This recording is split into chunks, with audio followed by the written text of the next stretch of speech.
তারপর হচ্ছে soya sauce, mister sauce, যা যা লাগে সব কিছু ভালো করে মিক্স করে এটাকে রেডি করেছি। সাথে একটু পেঁয়াজ কুচি দিয়েছি, যেহেতু বাচ্চাদের জন্য রেডি করছি সেহেতু কাঁচামরিচ দিয়ে স্কিপ করেছি।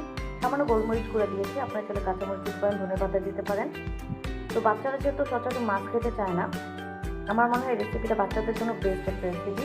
তো সুন্দর করে এটাকে আমি মিক্সড করে দেন এখন আমি একটা টিকার মতো একটা সেট করবো। টিকা আসলে গোল হয়, আমি একটু একটা ডিজাইনের শেপ দিব। সুন্দর করে ছোট ছোট একদম কিউট কিউট কাটলেটের শেপ দিয়ে সুন্দর করে এটাকে রেডি করে নিয়েছি। এখন এটাকে অল্প তেলে ভাজতে হবে। এটা অল্প তেলে ভাজলে আসলে বেশি ভালো হয়। তো এইটাকে সুন্দর করে রেডি করে আপনারা চাইলে ফ্রিজে ফ্রোজেন করে রাখতে পারেন, বাচ্চাদের যে কোনো সময় স্ন্যাক্স হিসেবে দিতে পারেন। পাশাপাশি সাদা পোলাও খিচুড়ির সাথেও খেতে ওটা খুব মজা লাগে।